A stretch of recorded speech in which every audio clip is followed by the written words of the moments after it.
Welcome to Ambient Discourses, conversations with musicians and composers who create musical experiences and sonic landscapes.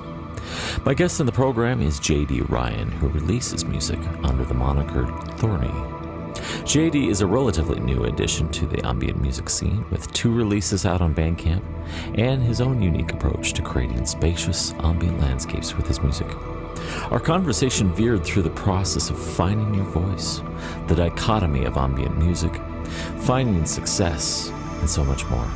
Please welcome J.D. Ryan of the ambient project Thorny. You've got a dog too, so this will be great. And I'm sitting here thinking, all right, I'm just hoping the dog does not do what it's doing right now, because usually when it happens, I'm like, I know. Same. FCC. Oh yeah. So. Same here. I'll be in the middle of recording a voiceover for the episode, and the dog will just. The worst. The dog will just go at it, and I'm like. Maybe this should just be part of your brand or something. It should be. It should be just random dog noises wherever. Process them through some like black hole reverb. I mean, I hear exactly. So I mean, you got to work with what you got, right? I see now. I feel like I have to do this. There you go. We'll do a field recording of my dog, and then we'll process it through a million reverbs, delays, and all sorts of other fun tricks stuff of the like trade. those. Yeah, tricks of the trade. Cool. I have notes. And because I took some notes listening to your excellent one with Damien the other day. That was so good. Oh man! And I was like, damn, he's asking all the questions of Damien that I wish he was asking. I hope he asked me those questions. Yeah, those are good questions. And it's most of the questions end up becoming very personal to each individual. Like, I've just had these remarkable conversations with people I've never met before, and I just feel instantly connected. You have that. Well, the music's like kind of the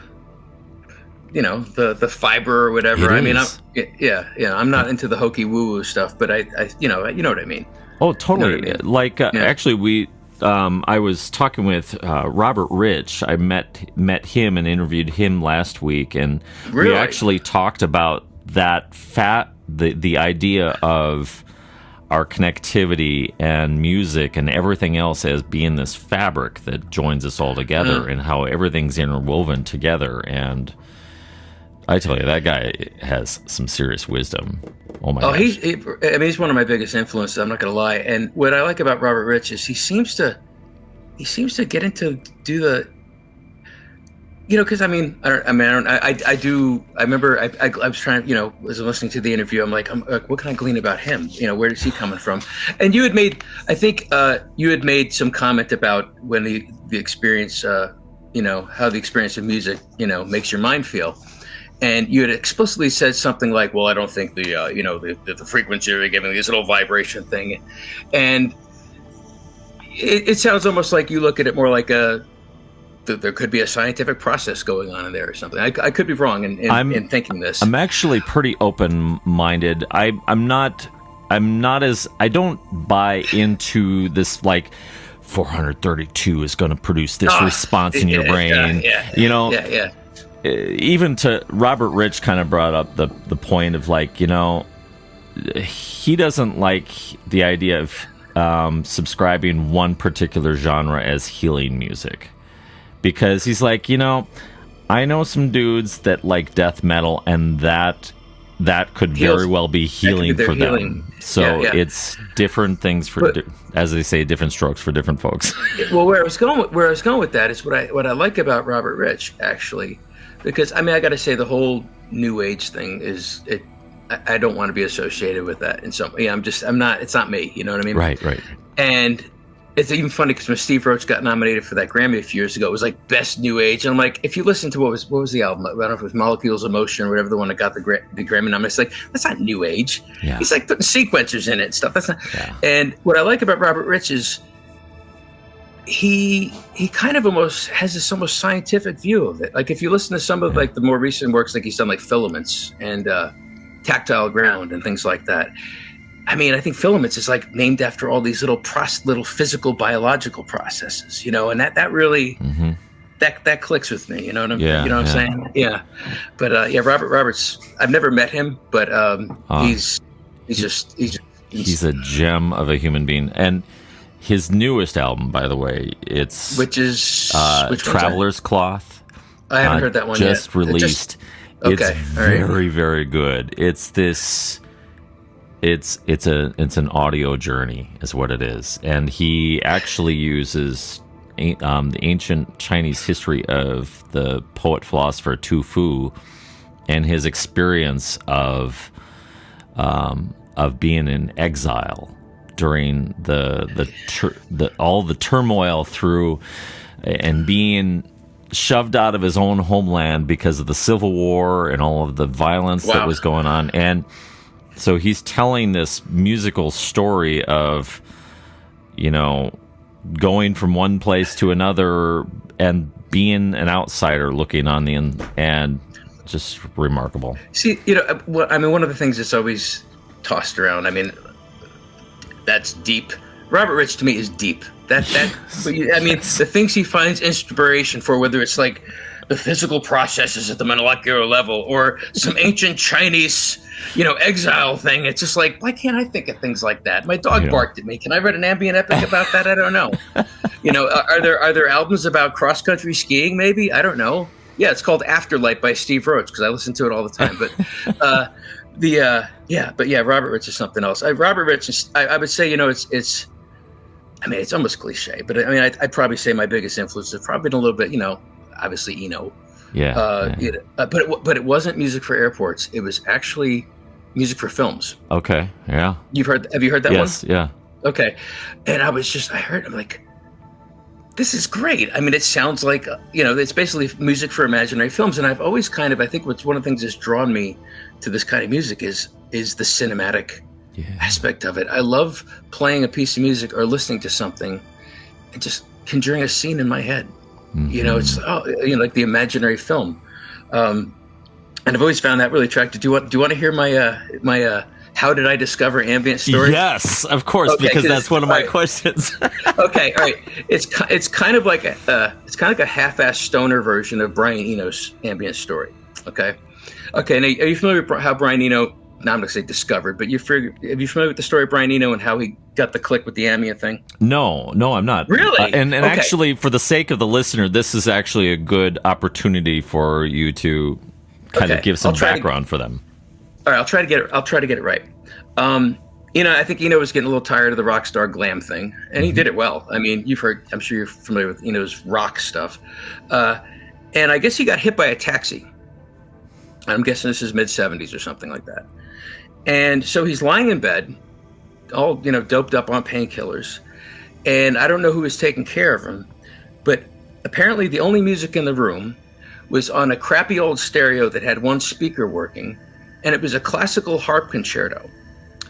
And meanwhile, there's a rainstorm going on outside. So as he's sitting there in this, semi-lucid state, he's hearing, it's like, you remember how the old Beatles albums were mixed in hard stereo? Like you'd hear all the vocals in one side. Yes, it's really weird, So he's like, you would just hear the harp. You wouldn't hear any of the other things. So he's taken that in his drug-induced state, hearing the harp and hearing the rain. And he just had this, why don't people make music like this? Music that can just be music you can't ignore and it's okay. Yeah. Or music that's just part of the environment. So anyway, I don't know where I'm going to try to tie that into my story here. So in my early 20s, I'm working in an office in an auto body parts warehouse. Okay, job sucked. But then what really sucked was on Fridays when the truck came in, I had to go out and help all the guys out in the warehouse. Which really, it was hot. And so those mornings, I would prepare myself before going to work, and do a big bong hit or two, before I go to work. I didn't do it in the office, because I had to work with numbers and stuff. Okay, I told you this is like the opposite of the Eno story. It's like Eno Bizarro story. So I'm out there. I'm like, okay, the truck's unloaded. I'm like, putting away some fenders. I actually remember they were fenders from like a 1978 Chevy pickup truck or something. and these. Well, it's profound. I got to remember these things. Yes. And so where big warehouses are, the huge shelves and the alleys and stuff, and it's a weird place for sound. So I'm out there in my little haze and I'm pushing the fenders around, feeling like the guy at the end of the Raiders of the Lost Ark, storing the Ark in the warehouse there. And I'm starting to hear this. I'm just starting to hear this, I don't know, this sound. I'm like, what is this? And I'm just walking the thing down a little further. It was at the far end of an alley, and I guess somebody had a little boombox. There's a great station in Connecticut. I think it was a college station called WPKN. Anyway, somebody had the brilliance to put on Hearts of Space. Oh, yeah. And I have no idea who it would have been, because all the guys that worked at the warehouse were like country music, AC/DC kind of guys. So I have no idea how this happened. And I'm sitting there and I'm listening to this. I'm like, what is this? And I'm like, there's music like who? I mean, just the concept that somebody did this music that just, and I must have sat there for 15 minutes just listening to this stuff, and I could not shake it. And it didn't, at that point, it wasn't like super, oh God, I'm going to go be an ambient musician. At that point, I was just a 20-year-old kid. It was just, figuring out how to play bass. And, I was trying to play jazz and fusion and all these things I was totally not qualified to play. But it was always in the back of my mind. So as things went on later in life, I think that aesthetic just stayed with me. And as I started getting tired of doing I play a lot of jazz. I play a lot of funk. I've had a pretty good run. I've played jazz festivals, but it gets old playing somebody else, being the backup guy, Right. And so when I tinker around with my DAW and stuff at home, I would just try these little musical experiments. And so I guess what happened eventually is once the pedal board craze started, back, I don't know, 5-6 years ago when people were putting together big boards, I'm like, I can't play synthesizers or anything, but maybe I can make some of this music with my bass and, my guitar. And I was a crappy guitar player. And I'm playing around with it, put a couple pedals together and then realizing, oh my God, when you do this with the delay and fade in this and then I got a looper. And then I was like, eventually I was going back and forth between guitar and bass, and I'm like, why am I doing this? Let me just get a 6-string bass. Right. So I got a 6-string bass, and next thing you know, I got this pedal board that's, my big nightmare is if I die, my wife sells it for what she thinks I paid for it. All right. I mean, that's the fear of my synthesizers, my basses, because I have some good basses and stuff. I'm like, oh yeah, it was So I kind of went with that and the pedal board thing, and I got into it more and more. I had one friend that was sort of receptive to it, so I'd go over his house and jam. And next thing you know, I've always had the soft synths, so I'm playing a few of those. I'm like, oh, maybe I can do this. I don't need to be a classically trained pianist to do these kinds of things. So then all of a sudden, the synth, next thing I know, I think I got a mini log or something. Didn't like it. Next thing you know, I got an access virus. Then there's a Moog Sub 37 up there. So now upstairs, I got a Korg Wave State, I got a Moog Sub 37, I got a Waldorf Iridium, I got a Hydrosynth. And so I've just been, my wife goes to bed around 10 o'clock, and I just lock myself in the studio for 4 hours almost every night and just see what comes out. And that's why, like I said, it's not as profound as Eno's experience of the Eureka moment, but that... I just think it's a funny story in some ways.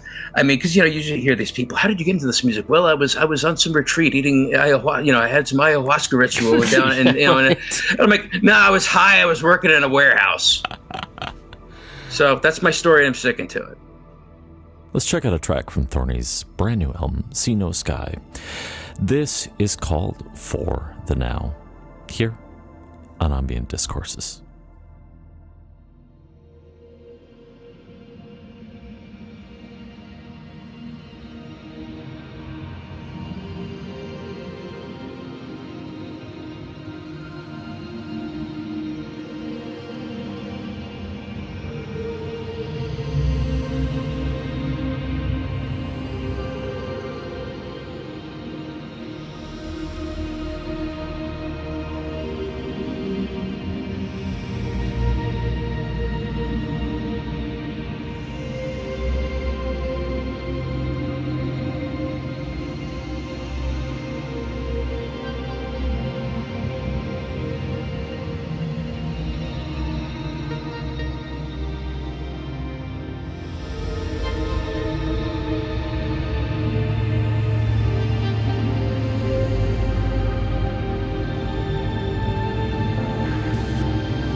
I love the random encounters that you just have with stuff in the universe, and it just has this indelible effect on you. And oh, absolutely. Yeah. And I think it's even funny just telling this story because, around this music especially, there's, every music has some sort of, I don't want to say, there's a persona, there's a vibe that goes with it. And Sure. when I listen to a lot of ambient musicians, they sound so serious and da-da-da. I'm like, I don't know, my story is not that serious, but it is what it is. But I'm happy I'm happy to be doing what I'm doing. It was a big difference doing the second album versus the first album.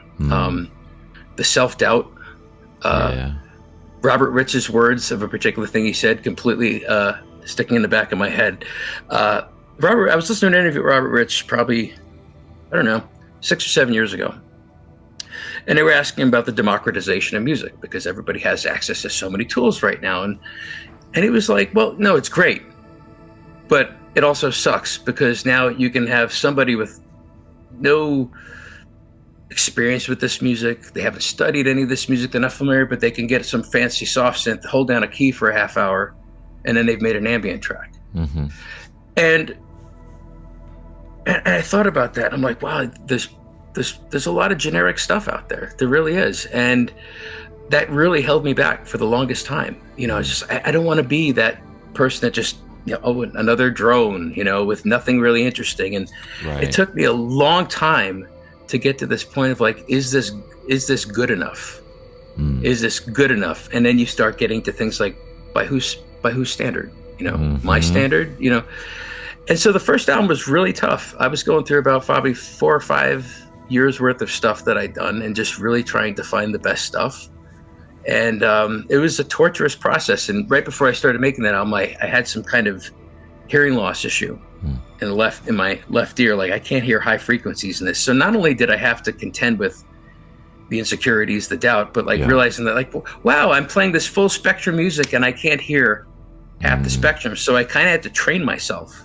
When I mixed, I would do things like, flip myself around, sit backwards. I'd cup my finger over my hand over my ear, and I would hear more high frequencies. I would this ear, that ear.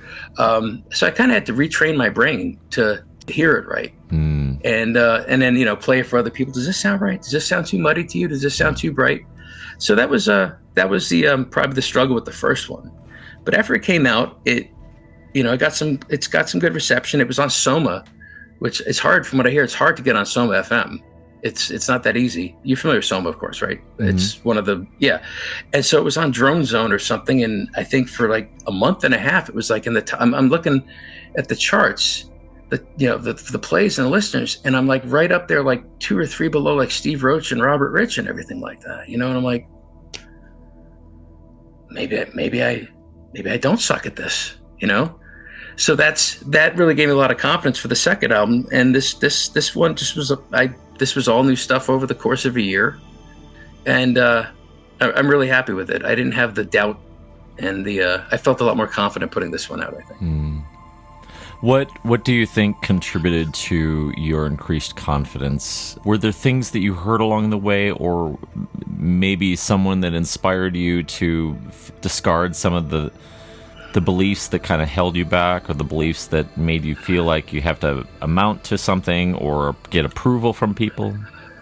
Well, it's funny about the approval thing, because I don't want to say this, but I think having that sort of like, I think the Soma FM thing kind of gave me a little confidence boost. I was like, I'm charting with the people I admire. I'm charting with my heroes, I'm like, I'm playing on a playlist with them, and maybe, and then I'd come in and be playing, I'm listening to it on a thing, and my wife comes in, oh, this is really good. Is this Steve Roach? I'm like, no, actually it's me, but thank you.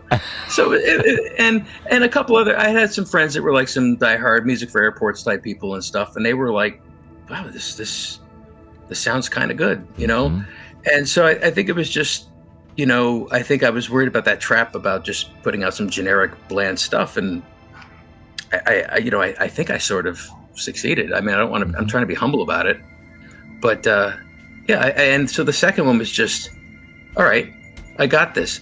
But the challenge that one presented was more, well, where do I go with this? How do I want to build, I don't want to just do another album like Mostly Gray. I want to build on it. And so I was like, well, how about just a little more motion in some of the music? And there's a little more motion in this music than in my first album. It's a little, I don't mean it's not full on, it's not Klaus Schulze or something like that, but it's got the motion in it, because I really do like some of I'm inspired a lot by like some of the modern Berlin School stuff. Like if you play like Martin Sturzer or Radio Massacre International, some of these guys, they're doing the old school Berlin stuff with the arpeggios and all that kind of stuff, but they're doing it in a way that sounds fresh. They're not just throwing on like a Mellotron and a Model 10 and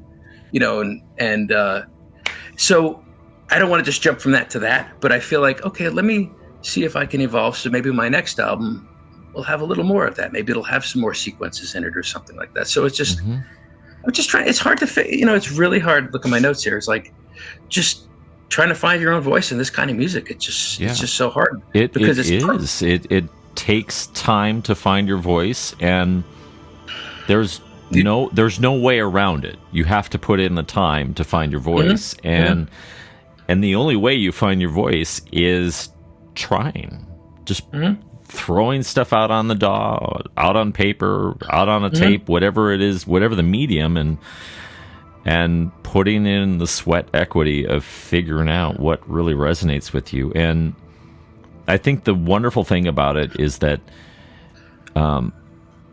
what that thing is not the same for everyone. So not at all. Not at all. Your sound, the thing that resonates with you is going to be completely unique from someone else. I mean, it'll obviously have overlapping characteristics, because that's just the way the law of probability works.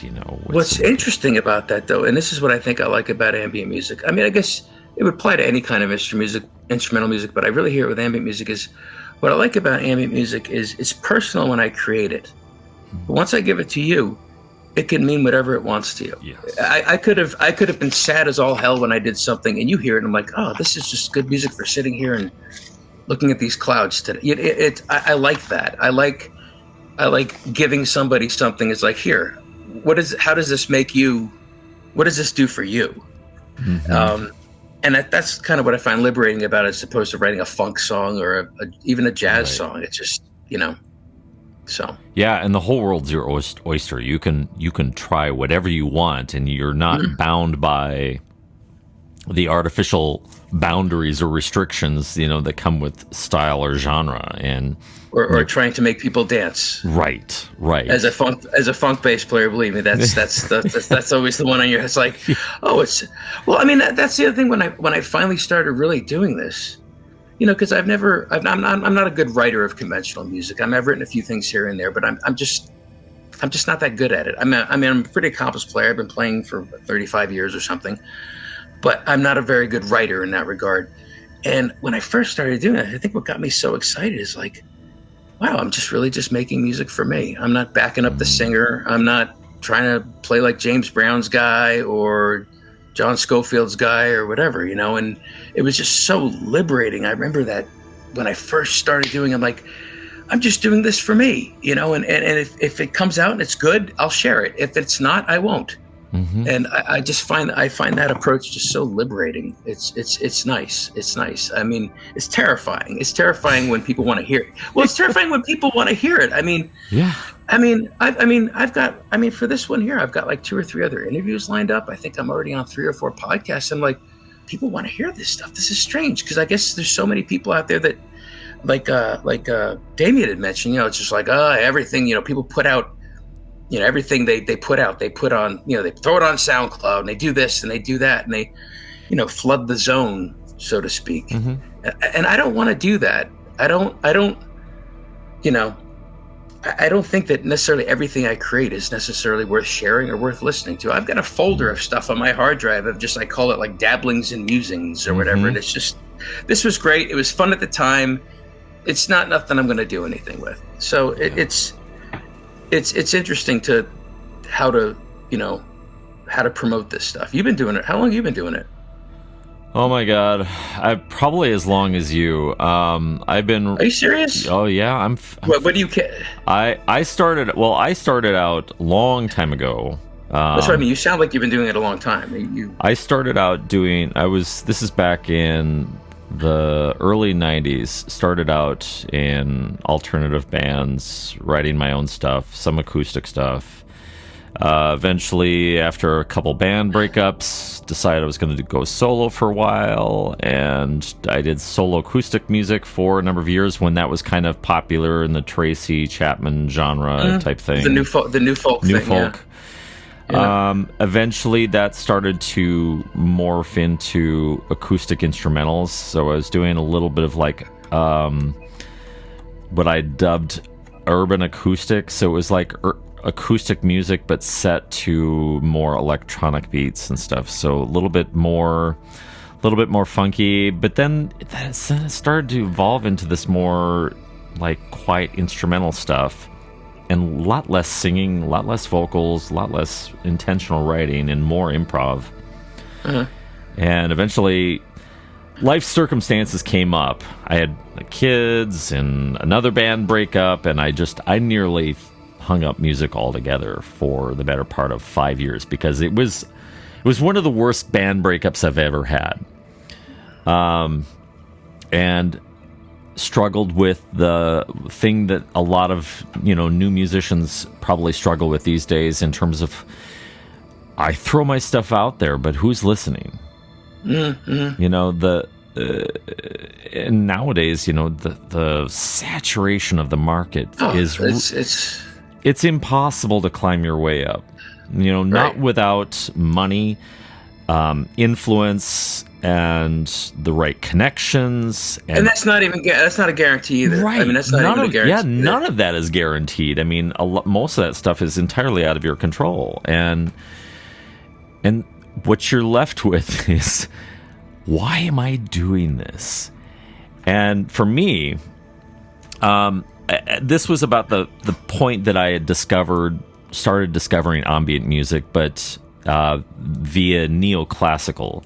So I was exposed to artists like Niels Fromm and Winged Victory for the Sullen. Other artists too, like Sigur Rós and Olafur Arnalds and lots of other cats like that. Just pretty squarely like crossover classical or neoclassical, but then finding my way through the back door into ambient and discovering, oh my gosh, I really like this. Oh my gosh, this helps me fall asleep. Oh my gosh. Are you a classic? Are you more of a classic definition ambient guy? I'm really open to ambient. My only hang-ups is when people start adding a lot of rhythmic components. That's I still struggle with that too, and I don't want to be the old fart, but I'm just like it's ambient. I listen to it and it's like yeah. Like if you call something ambient and you're immediately confronted with electronic drums, I'm just going to call that as a miscategorization.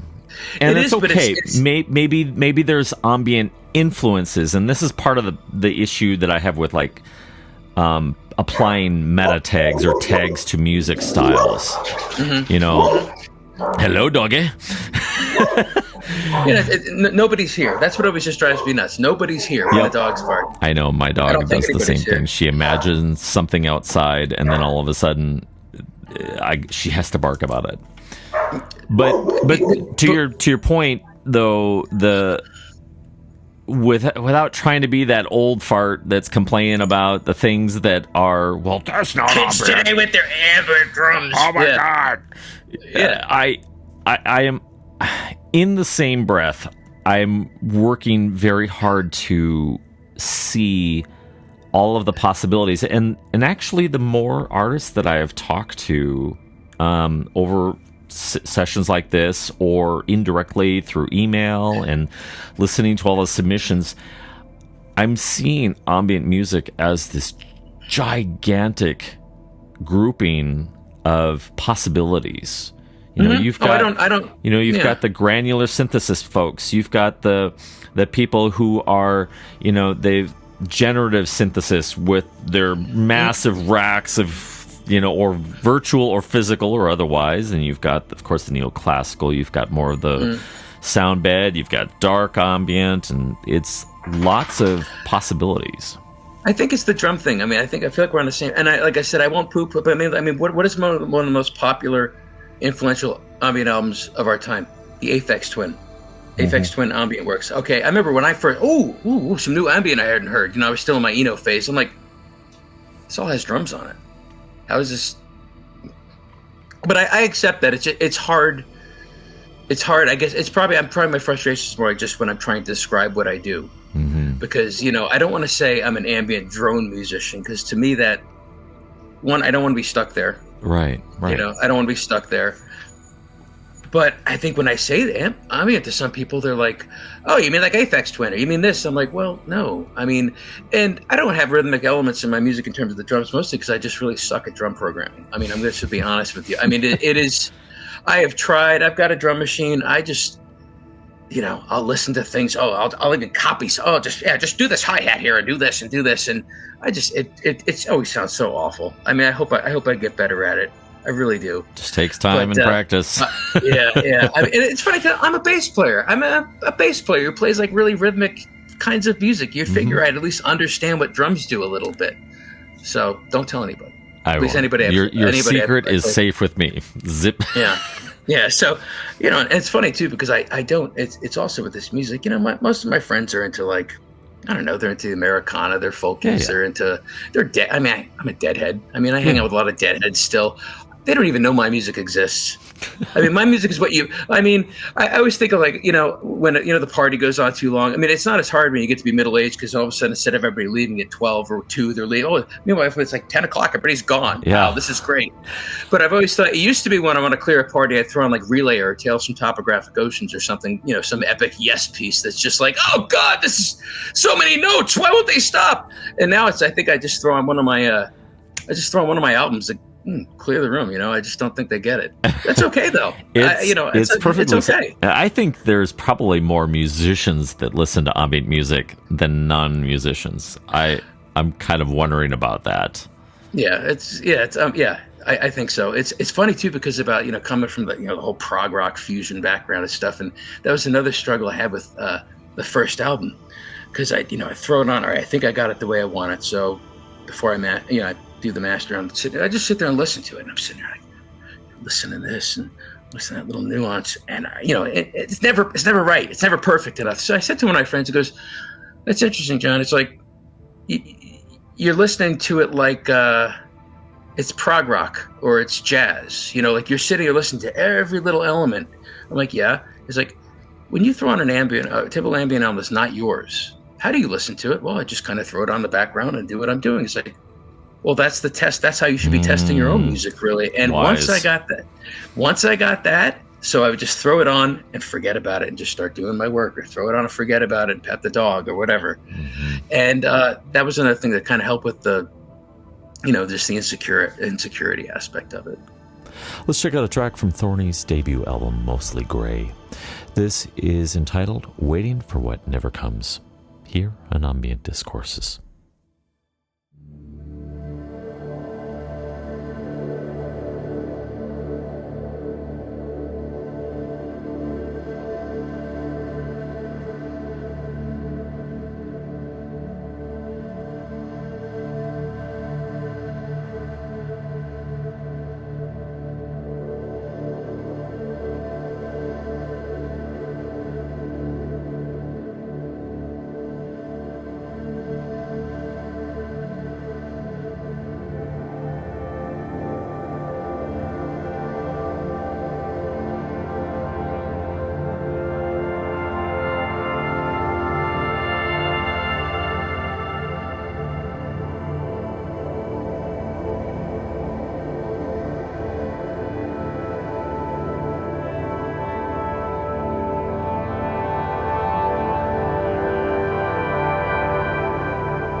Well, it kind of brings us back to Brian Eno, and of course his infamous quote about ambient music is simultaneously absolutely ignorable and at the same time completely remarkable.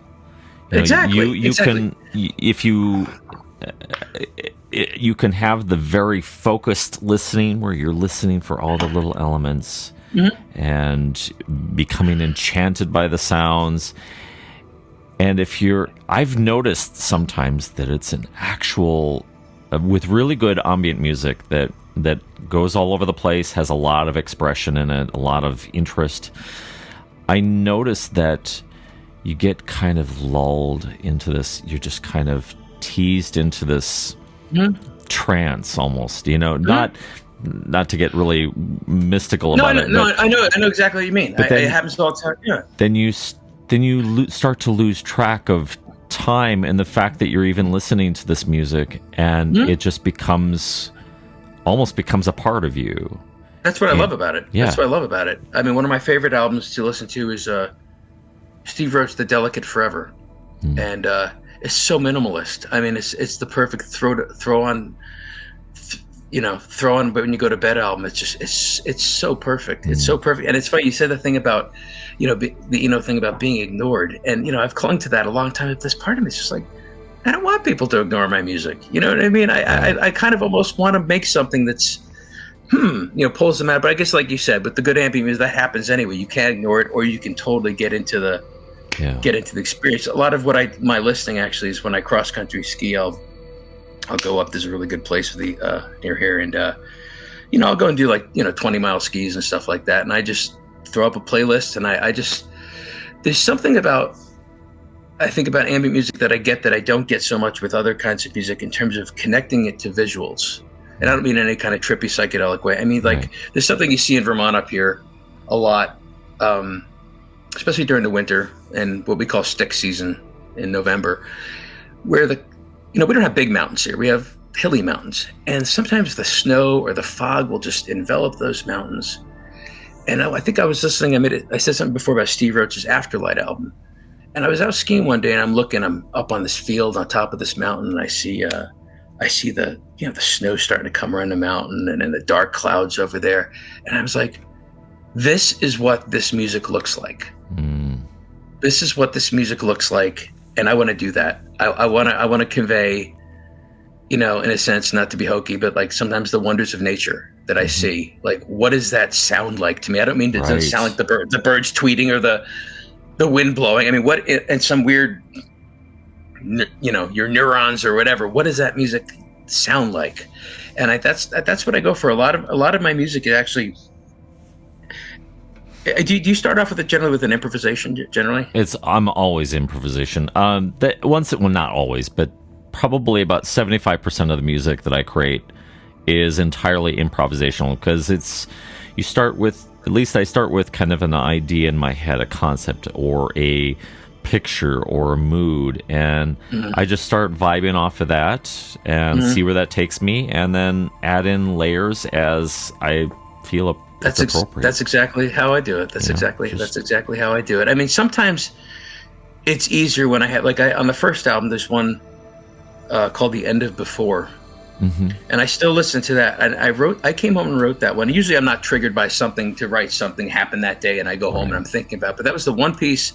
It was the day that I think when COVID happened and everything really shut down, and it was I have this. I could picture it like it was yesterday. I remember driving to the grocery store for the first time, and just no cars on the road, and it was a gray day, and I just remember looking up and then going in the grocery store, and there's people, everybody's got masks on, everybody's looking at everybody kind of everybody's looking at everybody kind of suspiciously, and in that moment I was like, and I went home, I just could not, it was like, I think we're living through one of those really weird society altering moments that don't happen too often.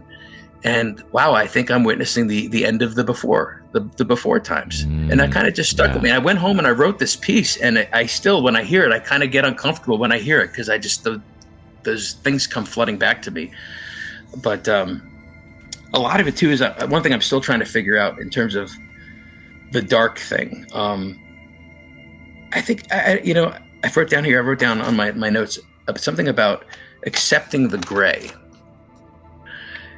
And I used to think some of this music sounded kind of dark. I mean, I do tend to gravitate towards minor keys when I'm going for a key. And I thought, well, I don't want to be a dark, I'm not a dark person. You know, I'll struggle with mild depression every now and then, or, you know, anxiety's always been an issue with me, but I'm not a dark person. I don't know if I want to put that vibe out there. But then I think I was listening to some of Robert Rich's stuff, and Steve Brand, I don't know if you know who he is, and Roach, and I'm like, maybe this stuff isn't dark. Maybe it's gray, because that's how a lot of the world really is. The world is gray, and gray is not necessarily something, you know, even though gray is part black, which we associate with negative. I don't mean it a racial, but we associate black with darkness and fear, but gray also has, the other half of gray is white.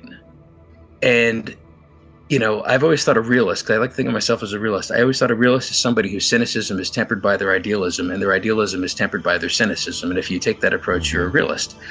And I've kind of come to accept that maybe my music isn't scary and dark.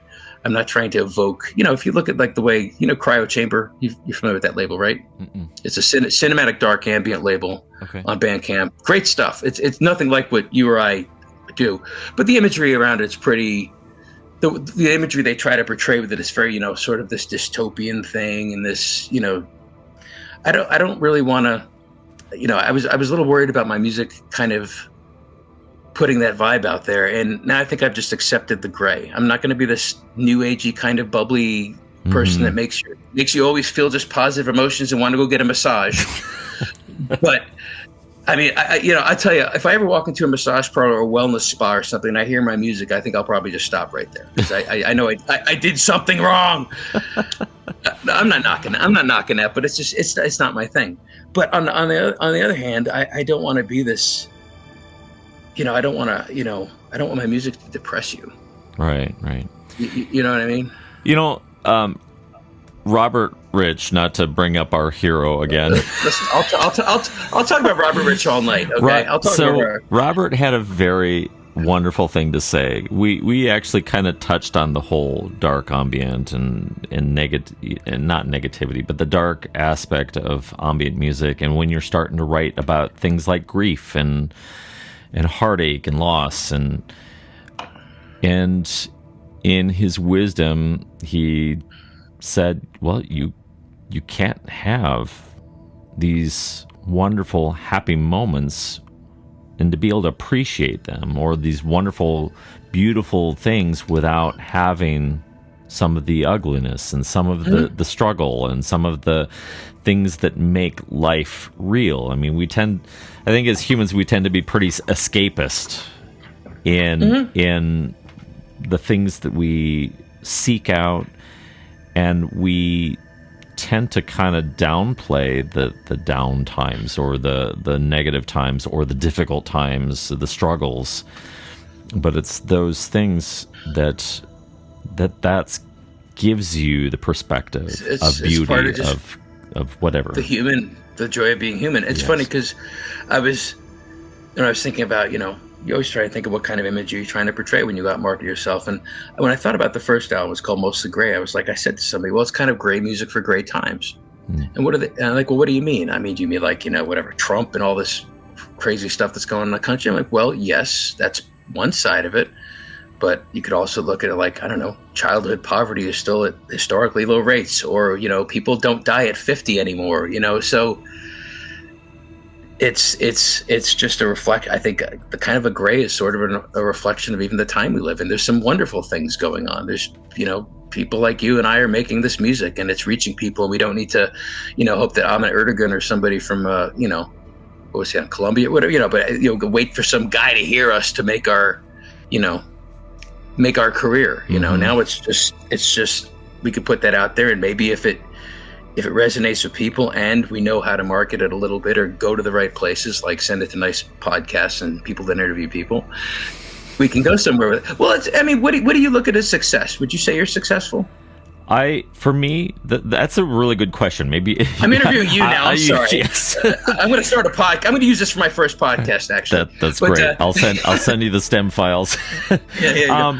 So for me, and this is going to require not a lengthy answer, but it's going to require a couple minutes to explain this. Go because for it. For me, like most of us as musicians, we've been sold a bag of goods. That we've been sold the dream that Record deal. Start a band, write a bunch of music, work on your demo, get the Make it label, big. start releasing albums, tour, you're rich and famous, end of story. Been there, done that. Yeah, been there, done that. 30 plus years later, you're like, well, that didn't pan out like I hoped it. And I have a mortgage now, or a kid, or something. A mortgage, I don't want to kids. eat beans in the van every day. Yeah. Right. So for me, I had, coming off of, I think it was about 5 to 7 years of being in what I would dub my musical exile. Self-imposed exile. Right. Just like, I don't know why I'm doing this. Nobody listens. Well, a few people do, and it's the same people all the time. And I really appreciate that they listen to my music, but I'm getting tired of hearing the great job from the same people, and I felt like I was getting nowhere.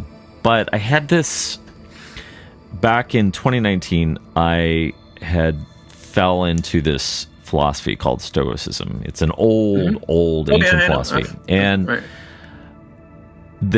one of the main tenets of the philosophy is this: that the dichotomy of control, and having a firm understanding of the difference between what is in your control and what is not.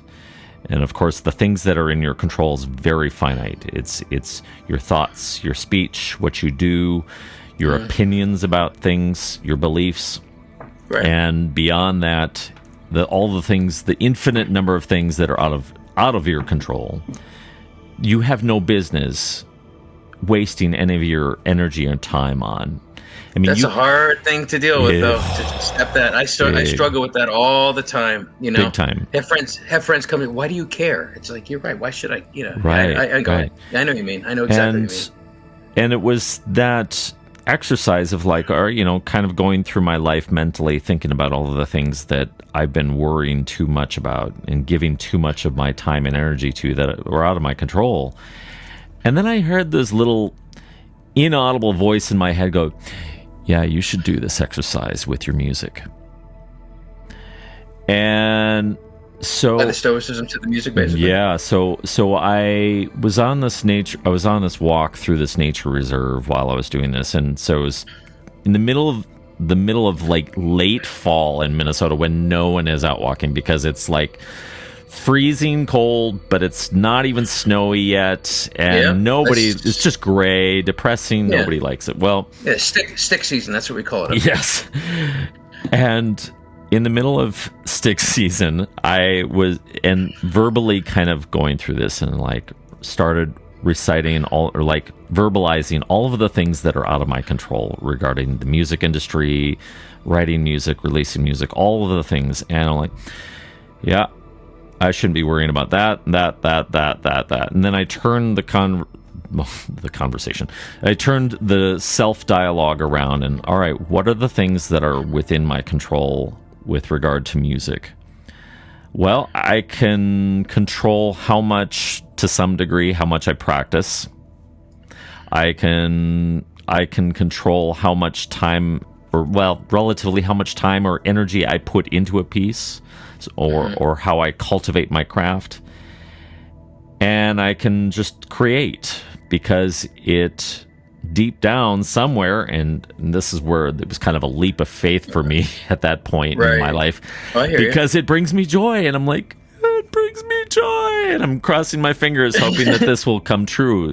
And the more that I meditated on this idea, these ideas, and started working them into my life, piece by piece by piece, started removing different things in my life that musically speaking, that were not ringing true with these ideas. Mm-hmm. So the idea of, I should not be concerned about how many people click the like button, or how many people are subscribing, or just how low my Spotify stream numbers are, or I made $7 last quarter on Bandcamp. Yay! Last year, last year, right? Yeah. And it slowly started transforming to this experience of, I'm gonna create music because the reward is the process. The reward is the journey. The reward is not what you produce. The reward is not what you get from all your listeners. It's the fact that you woke up today and you had the privilege and the honor of being able to make something and get to express yourself, get to observe the universe, get to observe life, and then respond to that in turn. And it's so a very long roundabout way of that makes sense. Kind of how I fell into making ambient music and turning away from the whole glam of trying to be successful, because success is really, did you show up and make something today? Do you still get satisfaction though when you do get those downloads? You get those. Does it? In other words, yeah. I mean, I don't mean from like, oh wow, it's another 5 cents in the pocket, I'm going to pay the mortgage off this month. More like wow, I put my vulnerabilities out there. I showed my ass basically. Yes. And people liked it, and it didn't scare them away. Right. So it's not like the constant need for self-validation, because I think what you said is exactly. I resonate completely with that, but I think what comes after that is like when, oh my God, I mean, a lot of people did hear that first album now, and a lot of people did seem to like it. I'm like, I mean, that's not the success, but the fact that I was able to like get this whole thing done, right, and put my true self out there, and that's the success, like you said, just the idea of being able to do it. But then I think on top of that, having it sort of be accepted by some people, I did like that. That wasn't the goal, right? But it made me want to continue and do more. It's like, well, maybe, I don't know, maybe I have something worth listening to. I don't know. I mean, I'm only at album number 2, so right. And I think it's perfectly acceptable to grab onto some of that validation. I've stopped using it as fuel, though. Right. No, me too. Yeah, exactly. It's a terrible combustible, and it's terrible. especially in this kind of music. I mean, because I have my friend go, "Oh, you working on your astrology music?" And I'm like, and so I mean, I'm like, the readers can't see what I'm doing, the listeners can't see, but I was like, oh God, no, But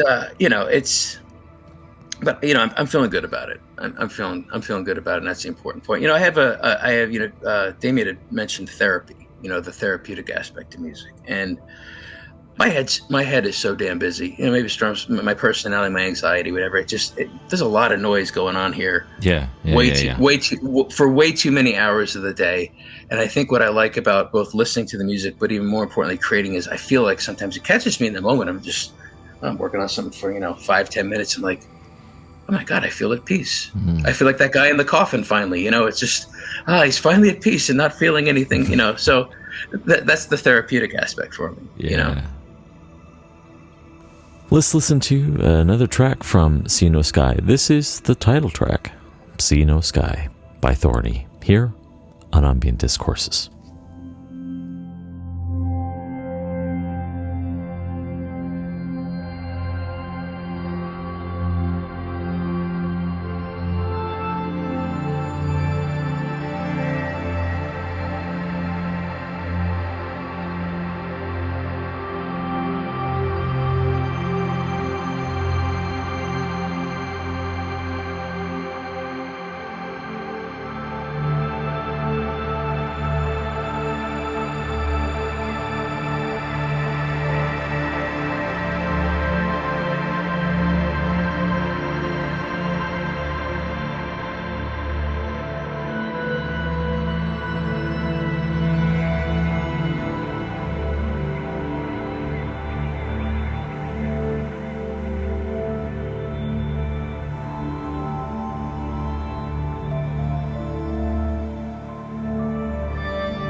I happened to catch a video of yours where you were talking about you're doing a walkthrough of the pedals, and you had mentioned that earlier. Yeah, oh yeah, really fascinated with that. Tell me a little bit about how you started slowly evolving and piecing all those pedals together to create what you've landed upon these days. That's a good question. How did I do that? I mean, a lot of it's trial and error, right? Because you know all the BS with the way synths, pedals, it's marketed. The same YouTubers, you never see a negative review from many of these people. They're all selling it. And, at first that wears off on you a little bit. Ooh, I must have that pedal. That's a desuckifier. I want one of those, and it doesn't work. But, it was just a combination of a few things here and then starting to understand some techniques. Then a lot of did I hear a dog there? No, I think that's my son whistling in the other room. There you go. Okay. And the whistling dog. But I think so, and a lot of it was just happy accidents. It was just, well, what happens if I, or let me set up the looper so I'll play a chord on the front. And I use an EBow a lot sometimes on the fretless, so I'll put an EBow on there. And I'll just put something down. It's almost like taking a modular synthesis approach to it. I'll get a sound in there, then I just start tweaking knobs and stuff. And I found myself, again, gravitating towards those, I don't know, I'm obsessed with fog or something, and the gray. I'm just obsessed with this foggy vibe. And I was getting more and more of those sounds. And I'm like, that's when I made the leap for the synth, because I'm like, well, I need something else to bring into this. One of the videos, in fact, the sounds on that video that you're talking about, that was what eventually became Top of the Fog on the first album. And the video for that was actually kind of cool because I went on, all the free footage stuff and had to find cloudy mountains. And I must have found 500 hours of cloudy mountains. And then I had to sync it up with the little parts of the song. And I was really happy with the way it came out. But that's how I think a lot of the pedal board just became trial and error, and then realizing there's a process. Okay, you need a couple different things for your sound base, whether it's a synth pedal, a drone. One of my favorite pedals is actually the Electro Harmonix Mel 9 pedal. It's the Mellotron pedal, because it really sounds like a Mellotron. It nails it. So I would do those, get those bass sounds down, and then that's where okay, what happens if I put the particle delay into the tape echo delay, and then I run that through the black hole reverb, and then run that one through another thing, and then just smack my bass and just let it go for 5 minutes and listen to it. So the pedal board now, what I use it for, in fact, a few nights ago I did it, is I'll sit down, I'll tweak, I'll try to get a nice little soundscape or something. Then I'll just sit there and I'll record it for, 10, 15 minutes. And then later on, when I go and do the work with the synths, I just kind of look at that as, okay, maybe I can pull some of this in and weave it into the synth piece. Oh, I'll pull another piece in. So I've kind of used them in conjunction with each other, and because you can really, I'm not like a mono synth, really simple synth kind of guy. I love really dense, really things. Oh my God, what's going on there? This, that, the other thing. And the bass has just become an extension of that with the pedal board. I love, I'm probably, my Desert Island pedal is the Eventide Black Hole pedal. One technique I like to do is I'll make a very incredibly busy polyrhythmic arpeggio, something that, if you listen to for like 2 minutes, you're like, all right, turn that crap off. It's just so busy. It's like, I don't know, Klaus Schulze on cocaine. I don't know. So, but what I'll do then is I'll throw it through a crazy, really deep hole, black hole reverb. And all of a sudden it just becomes, you don't hear the individual notes. You don't hear you don't hear the percussive attack. And then you just do the smear, and then you start playing your filters and stuff. So you have this abstract, what the hell does this sound here? And then you have the filters come in and out and do things like that. And I just love making these beds of sound, just because it's all just about the mountains and the clouds and the snow with me, I guess. I don't know. I liked what you said in the video about how there was lots of little particles, lots of little notes, but then you smear it all and it just becomes this opaque kind of hard to describe, tangible feeling. But if you think about it, that is what fog is. It's all these little tiny droplets, and it's just, it's a perfect analogy, I think. Yeah. So well, thank you for noticing that. So that's it. So that's how the pedal board probably doesn't get as much love as the synths lately, but because I played six string for a while, but I had somebody build me a fretless six string not too long ago. So I've been revisiting the board with that now, because you could do even lots of more cool things with I'll take a ratchet handle, Yeah. use that. So I'll play an EBow on the fretless with a ratchet handle over. No, I'm sorry, like a ratchet extension. The little thing when you want to make. So it's like a big long slide. Yes. So I'll play that one hand. I'll have the EBow going on the other side, and I guess Robert Rich does that. Have you ever watched him? I have not seen it. I think that's my homework for tonight. Okay, there's some great videos of him doing performances on college radio and stuff, and he has one of his signature things is he has a little lap steel. Mm-hmm. Okay. Yep. And what he does is I watched one of these things. He gets the modulars going, he gets the arpeggios going, and then he'll get his EBow, stick it on one of the strings on the pedal steel, and then he'll play it. He'll play just with the drone going, and he'll play the things. But so I throw a little bit of that in there, I guess. Yeah. That's cool. So yeah. So looking ahead, what's next on your horizon? I'm trying to figure out not overthink it, because then when you overthink, then you get paralyzed.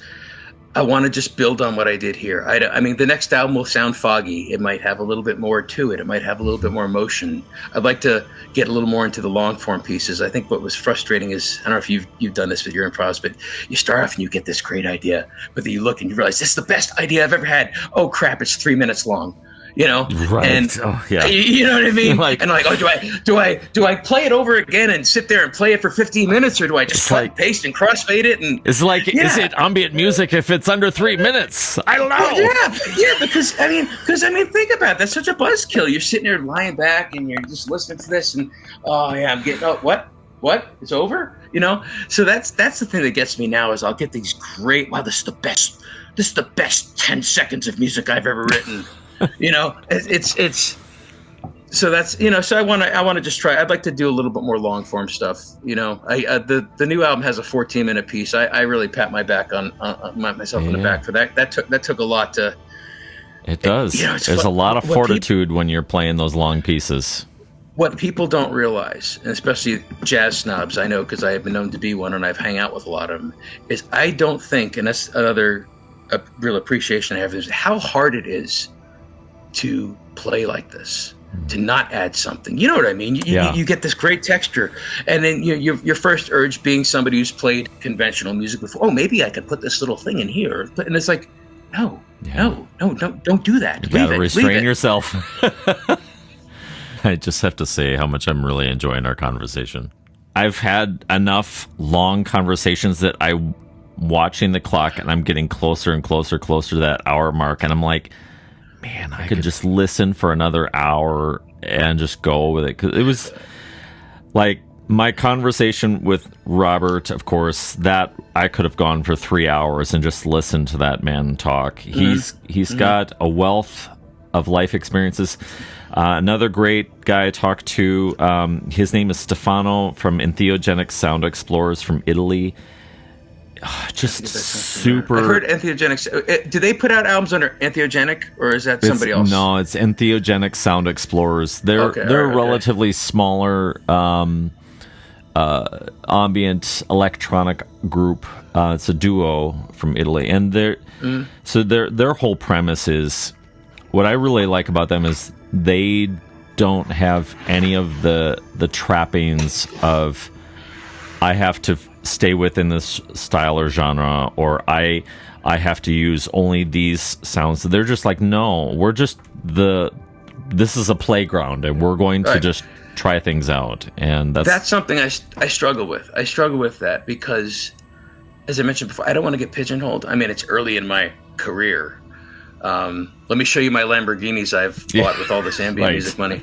But I thought about, you look at somebody like Steve Roach, for example. I keep going back to Steve Roach because he's just a profound, not everything, because Steve Roach does definitely get into that new age stuff sometimes. Not so much lately, but he has gone down that route. But what's amazing about Steve Roach's career is he goes through these phases. If you follow his whole career, the Structures from Silence and the modular stuff, and I want to be able to do that. I'd like to be able to have a few more albums in this vein, and then slowly move into something else a little bit. Like he has his tribal stuff. Mm-hmm. He has his sequencer music. He has his sound immersions. My struggle now is I'm trying, how do I get to that point where I don't get pigeonholed?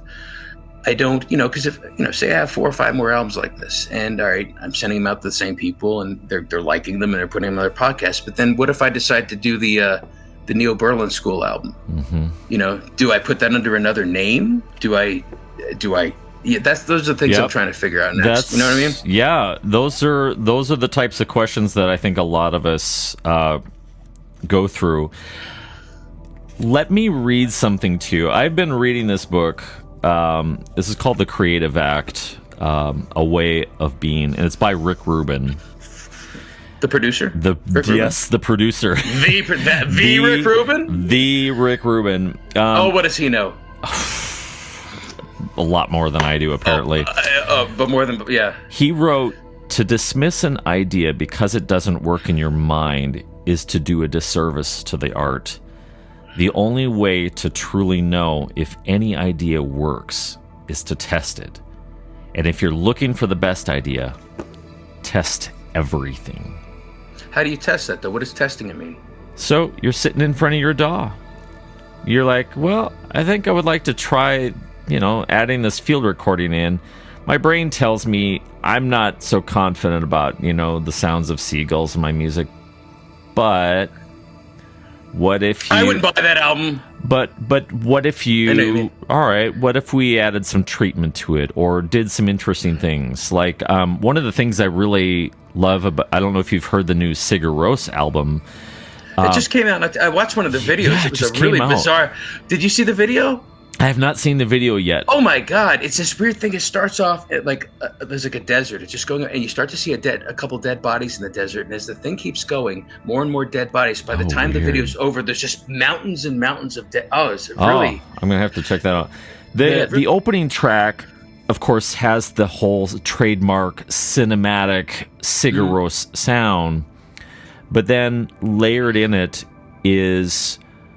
And I haven't tested this out yet, and I'm about ready to do that one of these days. But it has this backtracked where they've sung something, pitch modulated it up an octave, and flipped it in reverse and added some effects onto it, and it layered so nicely with... Does it still sound like a vocal? Yeah.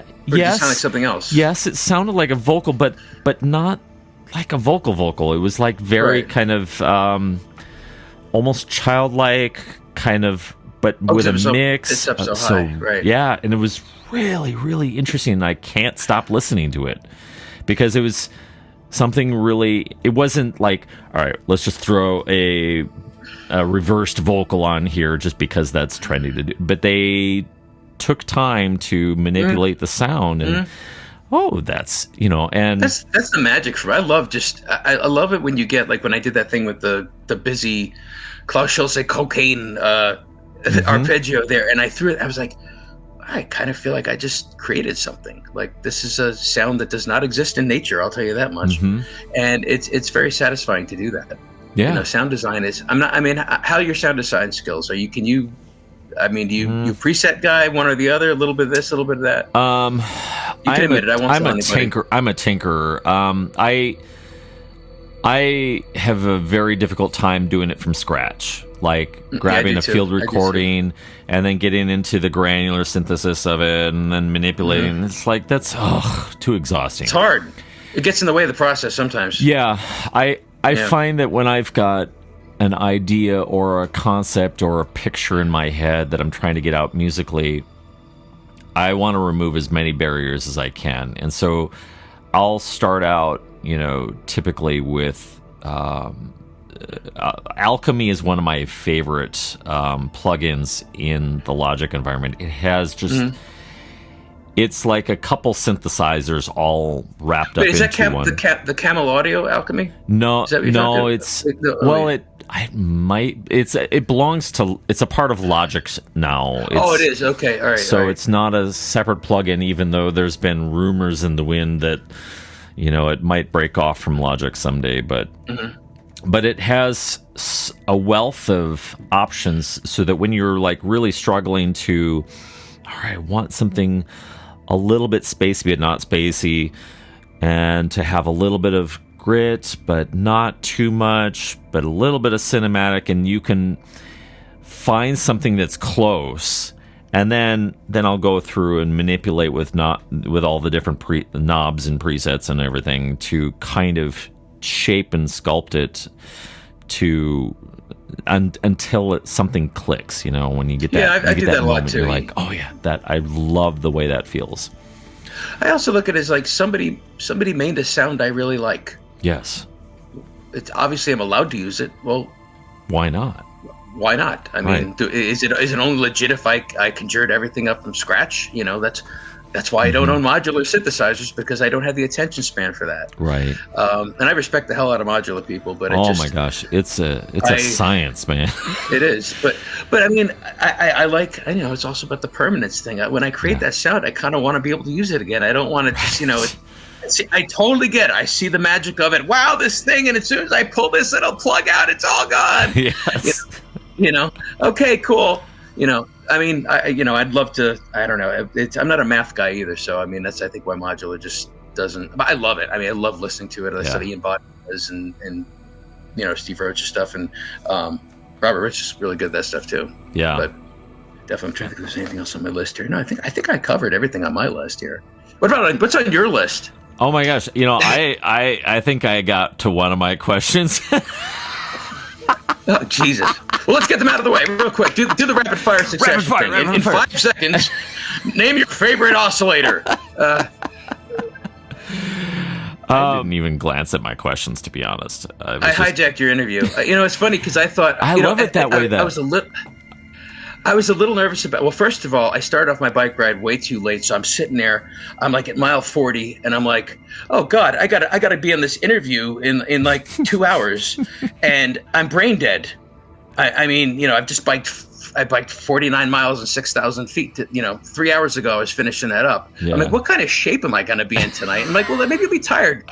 You'll be tired, and you won't talk much because you tend to talk too much. But I mean. It's so much for that. And the other thing I was thinking is, like I said, like I mentioned before, so many people when they talk about this kind of music, they're like so serious about it. Right. They're so serious about it. And that's just like, I'm like, how do I convey that I'm not a serious person in some ways? I mean, I'm serious about my music, but you know, I don't have the depth of looking at things that Robert Rich does. You know, I mean, wait till you hear my next album about the Tan Dynasty. It's I'm just kidding. But you know, I tell you though that for as deeply involved in his music that he is, and how, pardon the pun, rich his music is, and but I am filled with dad jokes. Don't get me started. I don't even have kids, and I kill with it. I'm just old now, I guess. Oh God. But I have to say that he has evolved to this point where at the risk of putting words in his mouth, he does come at it from ultimately a real simplistic place, you know, and I think that reflects even in us as musicians and artists, that inherently there is this simple exploration, you know, being like a child again, and what happens when I do this, or what's this place going to look like if I go there during this time of light, you know? So to that point, I guess, you know, I'm not too worried about taking things too seriously, probably similar to you, because at the end of the day, what really matters is what was the experience to you, and did you walk away from this enriched and feeling like that, wow, I just had this massive cosmic connection through this piece. You said cosmic, and you mentioned exploration before, and something that is a theme in a lot of this music is the space thing. I noticed that on how much of that, how do you really connect with that? I'm just curious, because I had a duo for a while, a synth duo for a while. It didn't work, and we were trying to think of like, well, what kind of, you know, imagery do we want to associate with this music? And I was like, you know, we mentioned the space thing, and my friend looked at me and was like, I don't want to do that. And I was like, why? I don't think about space. I think about nature. And I thought about that, and I'm like, you know, that's kind of how I am too. I'm just curious, I mean, what's the relation to space in your music? I mean, is it, because we call it space music, I mean, it's marketed about, you know, there's always a picture of a galaxy on the website somewhere, you know, I wonder how much of this is something like, is there a real connection with it with everybody? I mean, I'm sure for some people it's just, well, I better market this some way. For me, it does come from my childhood. I had a deep fascination with outer space, with the NASA program. In fact, I remember in my childhood days watching Columbia go up in smoke. I was going to say that. He's not going to say the moon landing. I hope he's not that old. I was not around for the moon landing. Neither was I. I missed that by a few years. I did too. But the thing that intrigues me about outer space is that there's so much that is unknown, and there's a perfect metaphor to, I think, for ambient music and the idea of outer space, because there's so much space between objects, between things. Right. There's just openness and incomprehensible. Yes. If you think about, when you're, at least for minimalist ambient music, it really is about the breathing room that you give between notes, or between phrasings, or between themes. Right. And so it's not where I completely draw all of my inspiration from it, because at some point it starts to become too familiar. So I find that when I start to become too comfortable with what I'm doing musically, I immediately start looking for the next siren song, so to speak, the next thing that draws me in and go, oh, that's interesting. Like one of the ideas that I'm toying around with in my head right now that I've yet to execute on. And I had this experience a few weeks back. I was walking my dog, and we live pretty close to a freeway, and so there's lots of traffic noise. But I had this moment where I was like, what would happen? And I don't even know if I can do this, but you know how when you cross your eyes, just the right way, and everything just becomes a wash of color, and there's no definition. Like, blurs out. What if you could do that musically to the environment around you? Like, what if you could? All right, what is smear it? What is this? Yeah, what is the smear of those cars passing by, or that horn that's honking, or the other sounds in the city? What does that sound like? And then one of the things I would love to do is then try and go back, distill each of the pieces. So take like a field recording, not use it in the recording, but use the field recording as my sketch pad to take notes of, like, okay, there was that sound, and there was that sound, and that sound, and then go through and try to not so much recreate faithfully to how it sounds, but the essence of that sound. I get what you're saying. So that you're kind of becomes this impressionistic sound painting of your environment wherever you happen to be. So maybe not recreating, Right. I mean, the idea of what happens if you experience some of these sounds, but recreated and see what happens. So it's things like that when I start to feel that I'm in a rut with my music, I'll start to look for other things to challenge me and to steer me in another direction. I just watch action movies when that happens. Let's check out another track, shall we, from Thorny. This is from the album Mostly Gray, and it's entitled Nebraska. Here on Ambient Discourses.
But I like last week, I was working pretty hard in the studio. I said 4 nights. I got 2 or 3 new ideas. Eventually, I'm like, I need to turn the brain off. So what would turn the brain off? I should have said what would damage my brain irreparably. But I said what would.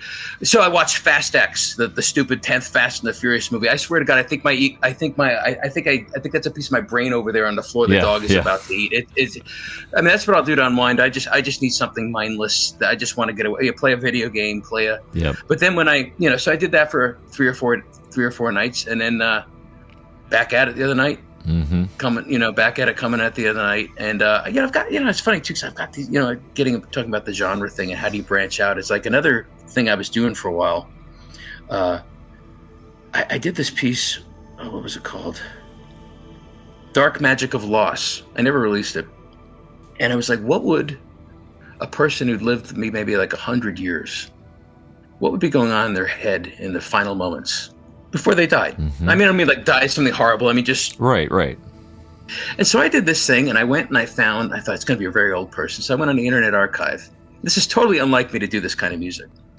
And I found like 1 or 2 old, I don't even want to call them crooner, maybe music from the 20s with a singer, blah blah blah blah blah. Like you'd hear like you hear in The Shining in the ballroom, that stuff, right. Total schmaltzy stuff. Yeah, my baby, and that kind of stuff. And I grabbed 2 of those, and I put and they sound like deteriorated to begin with. Mm-hmm. I think I was going through my Basinski phase or something. I don't know, but I put one there, then I put the other one there, and I kind of melded them. It just so happened they were the same tempo and the same key. I did not intend it that way. Beautiful. And so I just basically what I did is I drew 2 crossfades, opposing not crossfades, but just volume curves. And so they would just keep coming in and out. And I was like, wow, this is really disorienting. This is what I want. This person's, they're 100 years old. They're thinking about the music they maybe heard then. I'm like, okay, what do I do then? So then I found some FDR recordings, as fireside chats. And I took a couple of those and I put them through like the Plexitape plugin.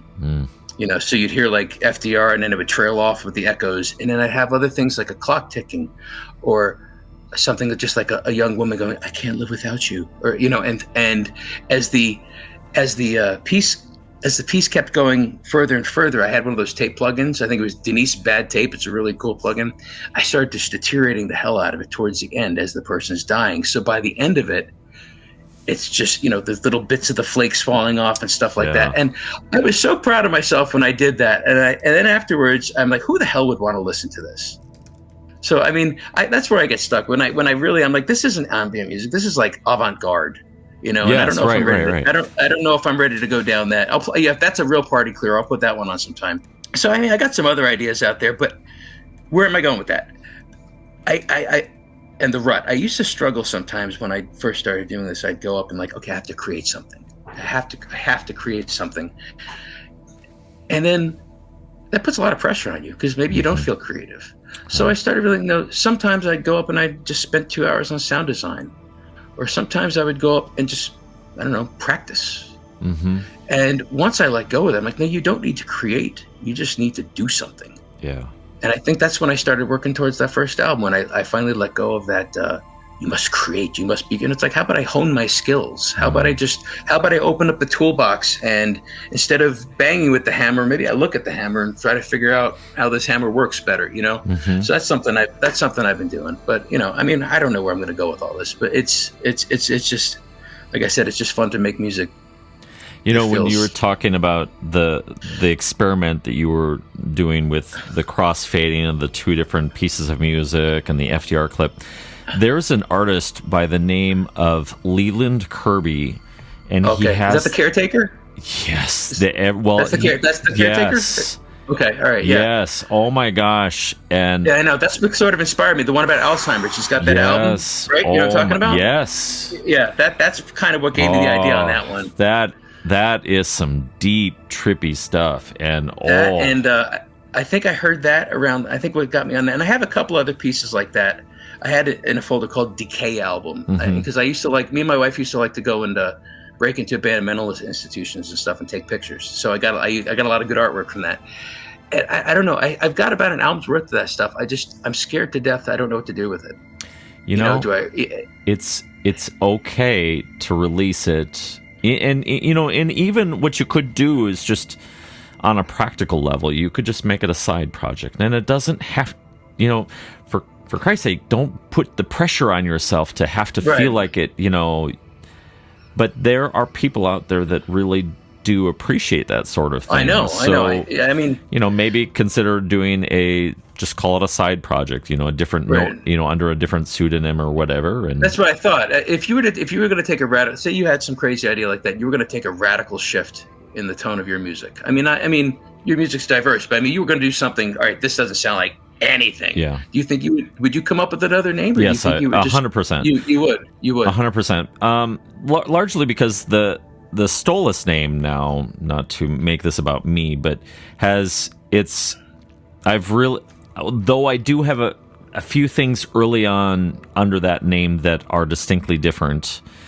Like I did my own, like I did a reimagination of Dark Side of the Moon from scratch. Right, that was my COVID. Roger Waters is doing that now for some stupid reason. Yeah, why? but for me, I'll show them. That was my COVID project, was Dark Side of the Moon. Dark Side. But most of the stuff that I've been making and releasing as of late have this distinct ambient flavor about it. And like if I were to go out on a limb and really make something that was just dramatically different, I'd probably do a dubstep album. Yeah, a dubstep, or I've been thinking about actually related to dubstep, psytrance. I've really, I had my techno phase in the 20s, in my 20s. That was great. I never had a techno phase. It's okay if you didn't.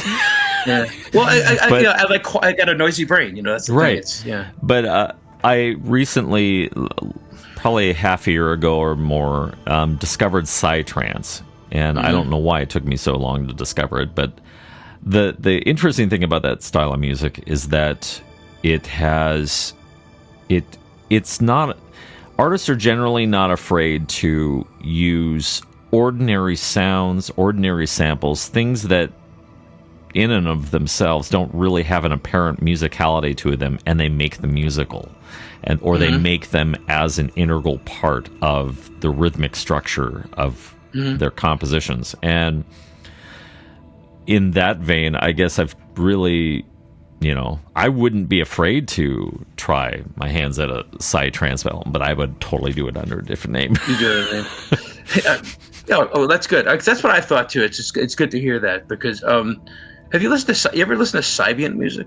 Sybient? I am not. Yes. No. Check it out. It's what would be a good? Let me see some bands that fall into that. Zero Cult, Carbon-Based Life Forms. Have you ever heard them? Mm-mm. Really? Oh wow! They're getting into a more drony ambient thing now. Okay. But Carbon-Based Life Forms, they've got the chill, these nice little chill grooves, but the little they're just floating. But it's I love Sybient music. Yeah, there's a website out there I think called Sybient.org or something like that. But that's in terms of the genres that have rhythms and drums. I tend to gravitate towards the Sybient music, because techno just beats me over the head. Yeah. It really does. I remember watching, you'd always watch the movie, probably some dumb cop movie, because I've watched a lot of those where they're looking for somebody, and it's these two middle-aged old white dude cops, and then they walk into the rave. And all of a sudden they're going, from the street to the, and I'm like, if that ever happened to me, I probably have a seizure. Like when that happens in the movie, I want to go in the other room for a minute. I got a quiet brain. I think that's like things like dubstep. I totally get why people love them. I mean, I can't even honestly keep up with the genres, because it seems, there's a new one. Yeah. There's a new one, Yeah. I can't even, somebody, and then by the time I learn what something is and I talk to somebody, they're like, oh dude, that was big like 5 years ago. I'm like, oh God. And it's like me talking about pop music, and I still mention like Britney Spears or something. I'm just like, I'm so out of the loop. Yeah. With so many things. It's hard. It's just impossible now with the sheer volume of music that's released on a daily basis is really hard to keep up with. Right. And just middle age. That also, yes. I'm having those revelations late. And I'm one of those people that, I think young people are going to save us, honestly. The way this world's going, but I hope so. But I have this like, lately I'm like, I'll turn to my friend and, wow, it's like, there's people that not only don't know about Led Zeppelin, they don't give a crap. Yeah. I mean, they literally don't. Or you hear like these guys that playing cover bands in my age, like, I don't know what it is, but kids today, nobody wants to hear Skinner anymore. I'm like, dude, when I was in college, I didn't want to hear the Glenn Miller Orchestra either. I mean, it's, it's evolved, Yeah. and I try to stay current, but it's, every time I dip my finger in the pop culture stew, I'm like, oh God, that was bad. Oh, that's hot. Yeah. That smells bad. That went bad. Who left the milk out? But it's, there's no bad music. I mean, well, there's bad music, but it's all music. That's what I say. I used to get really, coming from the jazz snob fusion. Oh, that's not music. I'm like, no, it's music. It's just not music you like. That's right. 100%. Whatever you think about the Sex Pistols, it's still music. I mean, Yeah, and see, there we go. The dated reference. I can't even pull a Green Day out. I gotta go. See, there you go again. See, I mean, I don't know what the punks listen to today. I just, Anyway, So anyway, that's my story, and I'm sticking to it again. On that note, man, thank you so much, JD, for taking time with me. It's just wonderful to be able to talk to other musicians, and largely I've been doing this just to meet people, hear other perspectives, and it's pretty lonely up in Minnesota, isn't it? Huh? Is that where you live? No, it's not. No, where do you live? Yeah, I'm in Minnesota. It's the ambient scene here is. I'm looking for it. But I just found a Vermont. All right, to give you Vermont. Okay, there's a town called Bellows Falls. It's down in southern Vermont. I mean, it's a little old mill town. Nobody lives there or anything. They had first time I ever played live with a synthesizer. Okay, I don't think I've ever been more scared in my life than to go. I played to this room about 25 people, and all right, I've like opened up at jazz festivals for like John Scofield. I played like big shows before, so a crowd does not scare me at this point. So it's about 25 people, and I'm like, I'm going out there and I'm playing my music. I'm not playing the groove behind some hot singer. I'm playing my music. My leg was shaking like Elvis, man. Yeah. I am not. I'm standing behind the synthesizer. They must think I had a pedal back there because my leg's flopping like that. And I did it, and I'm looking around, and people are like just watching they're not like, waiting, where's the hook? Where's the drop? I mean, they were like, some people had their eyes closed, some people were just, and it was just like, that was the first thing I think that was really a confidence build. It's like, wow, there are people out there that actually see this as some sort of legitimate art form. It's just, there's not a lot in Vermont. I found out recently that there's a Discord in Vermont, the Vermont Synthesizer Society. It's mostly based out of Burlington. That's where 99% of the people of Vermont live. So I'm trying to like slowly work my way into that, connect with some other people. Of course, half of them, it seems like 75% are about 20 or 30 years younger than me, and they all have modulars. So I don't know how much old droney pad guy is going to fit into that one. But I feel the same way. We've got a synthesizer meetup group here in Minnesota, and it's a lot of hardcore hardware guys that they're either building this stuff from scratch, and I just use this circuit and blah blah blah blah blah and. More power to them, I'll show up with my Arturia keyboard, my digital workstation, and my volumes of different synths, and just kind of well, there's nothing to look at, but lots to listen to. Do you have any hardware synths? You just totally in the box kind of guy? I'm in the DAW. I as far as hardware goes, though, beyond my main MIDI workstation, I do have the Roland SP404 and the Boss 505 for, like live looping and live sampling, that sort of thing. That's it, though, huh? That's about it. I would love to experiment down the physical hardware thing, but there's something about space. I don't have a whole lot of space to work with, so I don't know where I would even keep half of that hardware. I got a big room up when we did an addition on a house and doubled the size of the house a few years ago, and I'm like, so our old bedroom is like, that's my room now, and it's like I got this big, like, I don't know, it's like 20 by 30 space, big, so it's got the big monitor. I've got Alesis studio monitors, and I've got 2 QSC K10s that are 2,000 watts each, and the subwoofer. So when I'm recording, I listen back on the monitors, but when I'm playing, I got the nice crystal clear. But I soft synths get a bad rap nowadays. About half my stuff is Contact is my go-to. Contact is great. I absolutely love Contact, and I think the thing that keeps me coming back to soft synths is, with few exceptions, they still do things that most hardware cannot touch. I mean, that's starting to change now. Like the Wave State, for example. The Wave State is basically a little Raspberry Pi in a box. Mm-hmm. I mean, I think the Iridium, the Waldorf Iridium, which is my favorite synth I have. I mean, that's still just it's a computer. You know what I mean? Right. But I mean, soft synths are just, I love them. I mean, right.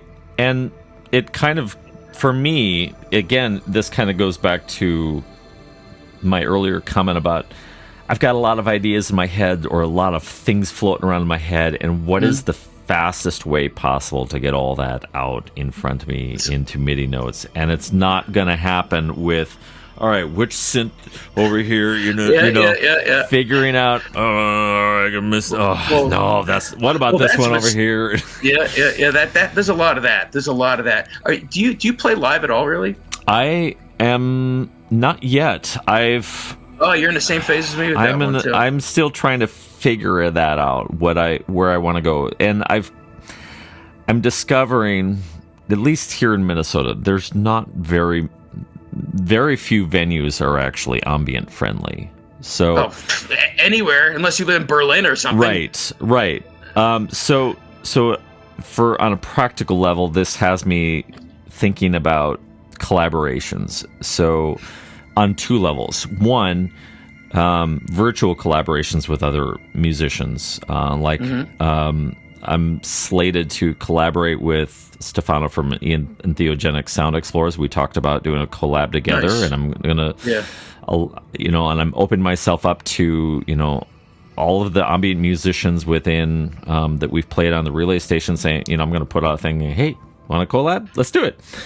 But the other thing that I've been contemplating about is trying to find some visual artists to do. You're my twin. All right? I'm thinking the same exact thing. It's like, oh, look at the balding middle-aged guy standing behind a keyboard for 2 hours. That's fun. Right. Oh, look, the other middle-aged guy behind a laptop for 2 hours. Let's watch that one too. Yeah. No, I'm not. I mean, I could do the Rick Wakeman thing. I could wear a big sequined cape up there or something. I don't know. But yeah, exactly. It's like how it needs the visual component. Right. It really, I think this kind of music does to really click in the brain thing. When I did that show, that synth show, the visual artists they had there, I can't remember who they were, but man, that made it. Yeah. I mean, that they were listening to the music, they were reacting in time to it, they put the right image up at the right time, and but I hear you. It's the live thing. It's like having the venue, and then there's also the whole idea if you are primarily improv. What if I just have a bad night? What if I don't have any? What if I stand up there and I'm soft synth, 30 minutes? I mean. Fallback. Well, I mean, yeah. On some level, I mean, this goes to the whole nature of improv. You've got to get your head out of the way and just let all of the years of experience and practice just kind of let that take over and run on autopilot. And I think that, once you get over the initial nerves and the paranoia and all the other things that come with that, and second guessing yourself, and once you get over that, get over yourself and realize, I'm just here creating again. This is just a different space now. And But that's where I'm at musically in terms of live performance. I would really love to do a sound installation. I would really love to collaborate with mixed media and other visual artists on art gallery nights or something. That's what I'd like to do, something like that too, or even just when there's an art opening, I'll set up my synthesizer in the corner, not be imposing. Did Robert Rich talk to you at all about sleep concerts? Yes, we did talk about that. He told me about how he got started out with that, and originally was something he just started in his dorm his freshman year, which I'm like, dude, that's easy. That's easy. I mean, they're half passed out already. Right. But it was interesting. He said that it was an interesting social experiment.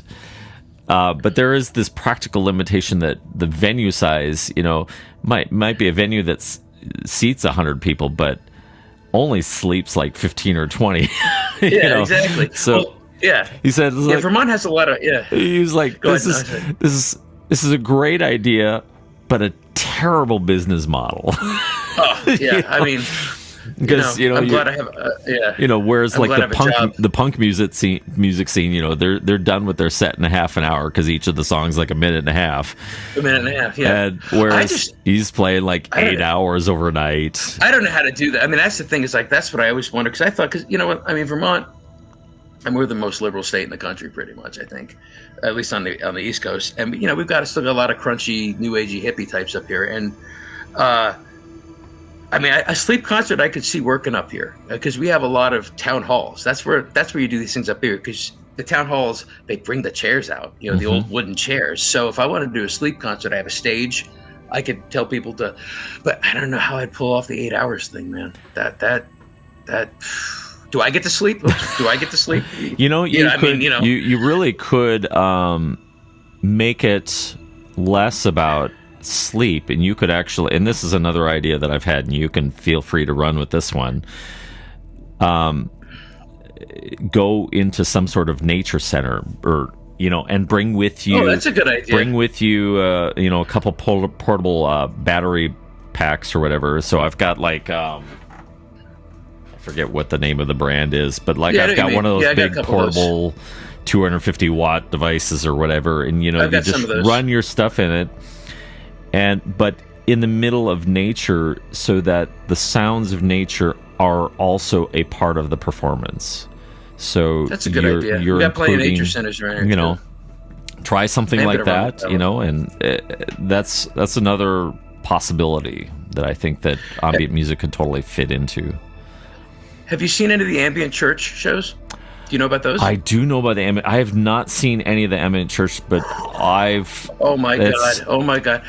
I saw. I mean, talk about life altering, and I've seen Dead shows on acid. So this was great. But I saw Steve Roach. It was at a big church on Central Park Central Park East. Oh my! But these people that do the Ambient Church thing, they have some kind of software that comes out and first maps the entire 3D texture of the building. So every little spire, every little window, and then what they do when the music starts. All right, there was a big churchy window behind him, big round window. They project things on it. All of a sudden, it looks like the window starts melting, or it looks like fire is coming out from behind the window, and you'll see the spires of the church, and all of a sudden they're covered with gold, and the gold starts just melting down. And this show went on for 2 hours, and it was one of the most insane things I've ever seen. If you ever get a chance to, Basinski's done them. I don't know if Robert Rich has done any of them. Yes, he has. Robert has done a couple, I think. If you get a chance to check one, even if you got to go fly there for a weekend or something, do not miss those. That was one of the most incredible things. And I got to meet Steve Roach beforehand. Oh, cool. Which was, I got there early and all his gear was set up. I'm like, I'm going to go up and look at his gear. And a lot of old stuff. He had like some OB expanders and things like that. And as I'm walking out, who comes up the steps? And I'm sitting like, up, and the guy's my idol. He's really, he's really influenced the hell out of me. And he was so gracious. We talked about the album. We talked about mountain biking, because he's a big mountain biker and stuff, and got the obligatory picture and everything like that. But that was one for the history books that night for me. That was, but check out the Ambient Church things if you get a chance. Yeah, I've been to their website a few times now, and I've been like, dang, I want to be a part of that experience. Just once in my life. That's all you need. That's all you need. Just like everybody needed to see the Rolling Stones once 40 years ago, you need to go to Ambient Church, I guess. Yes. So, sign me up. So. I'll go to communion. I'll even go to Ambient Confession. Ambient Confession, I know, right? That was just a preset. I didn't make that one. Anyway, I tell you, JD, it's always refreshing to have conversations with other musicians, especially ones that I've not met and are either halfway around the world or in the back, practically in the backyard. Vermont's not too far from Minnesota, right? Globally speaking, anyway. Yeah. But it's just refreshing, and I really look forward to hearing more from your music. It's just you set up a really good soundscape and environment for the listener. Well, thank you. And I look forward to hearing more from you. Thank you so much, man. This was a lot of fun. Delight is all mine, my friend. Well, another fantastic conversation in the bag. My thanks to J.D. Ryan from the ambient music project Thorny for the absolutely entertaining, splendidly hilarious, and fantastically fun conversation. You can find more from Thorny out at Bandcamp at witherwillow.bandcamp.com. That's WITHERWILLOW.bandcamp.com. Thanks so much for listening to Ambient Discourses, conversations with musicians and composers who create musical experiences and sonic landscapes. Thanks for listening. Bye now.